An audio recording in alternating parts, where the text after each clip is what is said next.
Praise the Lord. கர்த்தருக்கு மகிமை உண்டாவதாக. இந்த நல்ல காலை வேளையில் கர்த்தருடைய வார்த்தை மூலமாய் உங்கள் யாவரையும் சந்திப்பதில் நான் மிகுந்த மகிழ்ச்சி அடைகிறேன்.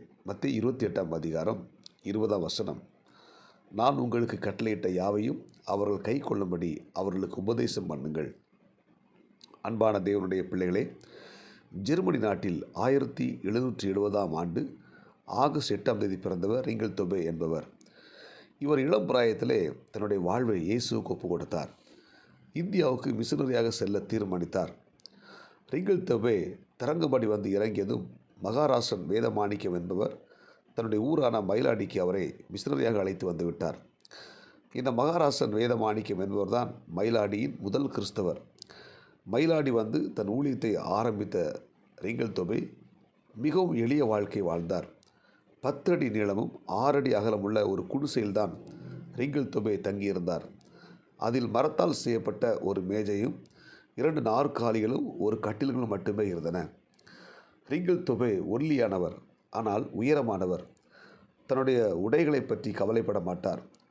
பழைய சட்டையையும் கால் சட்டைகளையும் கிழிந்து போன ஒரு நார் தொப்பியும் தான் அணிந்திருப்பார். யாராவது அவர் அணிந்திருக்கும் உடையை பார்த்து பரிதாபப்பட்டு புதிய துணிகள் கொடுத்தால் அவர் அதை ஏழைகளுக்கு கொடுத்து விடுவார். இவருடைய அயராத ஊழியத்தால் மயிலாடி, பிச்சை குடியிருப்பு, தாமரைக்குளம், புத்தளம் போன்ற இடங்கள் திருச்சபைகள் கட்டப்பட்டன. 1816 உடல்நிலை பாதிக்கப்பட்டவராய் கப்பலில் சென்னைக்கு புறப்பட்டார். கப்பல் மணக்குடி வந்ததும் தமது வீட்டு சுவரில் எழுதியிருந்த கடன் பாக்கியை பற்றிய நினைவு வரவே மாலுமியிடம் மிகவும் மன்றாடி கப்பலை நிறுத்தச் சொல்லி மயிலாடிக்கு வந்தார். அங்கு தன்னுடைய வீட்டு சுவரில் எழுதப்பட்டிருந்த கடன்பட்டவர்களின் பெயர்களை அனைத்தையும் அழித்து விட்டார். தன்னிடம் கடன்பட்டவர்கள் அதை திரும்ப செலுத்த வேண்டாம் என்று கூறியதால் மயிலாடி மக்கள் மிகவும் ஆனந்த கண்ணீர் வடித்தனர். மயிலாடி மக்களிடம் விடைபெற்று தன் கப்பல் பயணத்தை ஆரம்பித்த ரிங்கல் தொபே என்ன ஆனார் என்ற செய்தி தெரியாமலே போனது. நம் தமிழ்நாட்டை நேசித்து பல மிஷனரிகள் இங்கு வந்து ஊழியம் செய்திருக்க நாமும் அவர்களைப் போல தொடர்ந்து ஆண்டவருக்காக சேவை செய்வதற்கு நம்ம என்ன செய்ய வேண்டும்? அர்ப்பணிக்க வேண்டும். இந்த காலை நேரத்தில் இந்த ரிங்கல் தொபே செய்த ஒரு காரியம், தன்னுடைய வீட்டு சுவரில் கடன்பட்டவர்கள் பெயர் எழுதி வைத்திருந்தார். ஆனால் அவர் அந்த ஊரை விட்டு போகும்போது அந்த கடன்பட்டவர்கள் பெயரை அழித்தார். அந்த மக்களுக்கு, மயிலாடி மக்களுக்கு மிகுந்த சந்தோஷம். அன்புக்குரிய தேவனுடைய பிள்ளைகள், நம்முடைய ஆண்டவர் இயேசு கிறிஸ்து இதே போல தான் நம்முடைய பாவங்கள், அக்கிரமங்கள் எல்லாவற்றையும் நம்முடைய ஆண்டவர் இயேசு கிறிஸ்து அழித்து விட்டார். ஆமென். சிலுவையில் அழித்து விட்டார். அல்லேலூயா. இந்த இறைவார்த்தை கேட்கிற தேவனுடைய பிள்ளைகள் நீங்கள் நானும் ஆண்டவருக்காக அரிய பெரிய காரியம் செய்வதற்கு நம்ம ஒப்புக் கொடுப்போம்.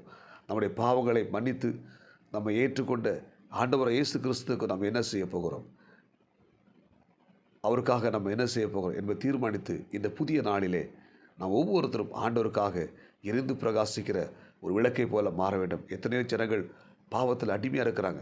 இந்த ரிங்கல் தொபையை போல அந்த மிஷனரிகள் பாவத்தில் இருந்த ஜனங்களை சந்தித்து அவர்களுக்கு கிறிஸ்துவ அன்பை அறிவித்தது போல நீங்களும் நானும் ஜனங்களை சந்தித்து இயேசு கிறிஸ்துவை பற்றி அநேக மக்களுக்கு சொல்லி அவர்களை சபைக்குள் கொண்டு வருவதற்கு நம்ம அர்ப்பணிப்போம். எத்தனையோ மக்கள் இன்றைக்கு பாவத்தில் இருக்கிறாங்க, அடிமையாக இருக்கிறாங்க. அந்த மக்களை சந்திப்போம், அவர்கள் கிறிஸ்துவின் அன்பை அறிவிப்போம்.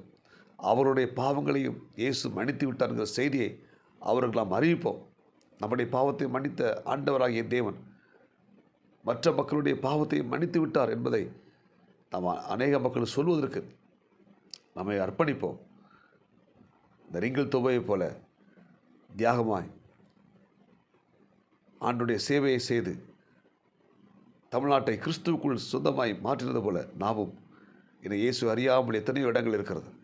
அந்த இடங்களுக்கு சென்று இயேசுவை குறித்து அறிவிப்போம். அவருடைய அன்பை குறித்து நாம் ஜனங்களுக்கு சொல்லுவோம். நம்முடைய பாவத்தை மன்னித்தது போல உங்களுடைய பாவத்தை இயேசு மன்னித்து விட்டார் என்கிற செய்தியை சொல்லுவோம். கர்த்தர் நம்மை ஆஸ்வதிப்பாராக. ஜெபிப்போமா?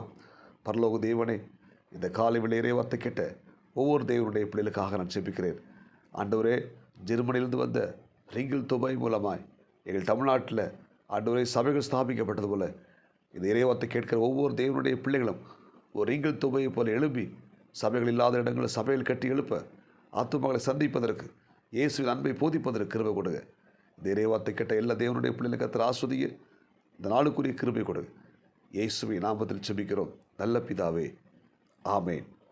God bless you. உங்கள் யாவரும் கர்த்தர் ஆஸ்வதிப்பாராக. இந்த நாள் உங்களுக்கு இனிமையை அமையட்டும். ஆமேன்.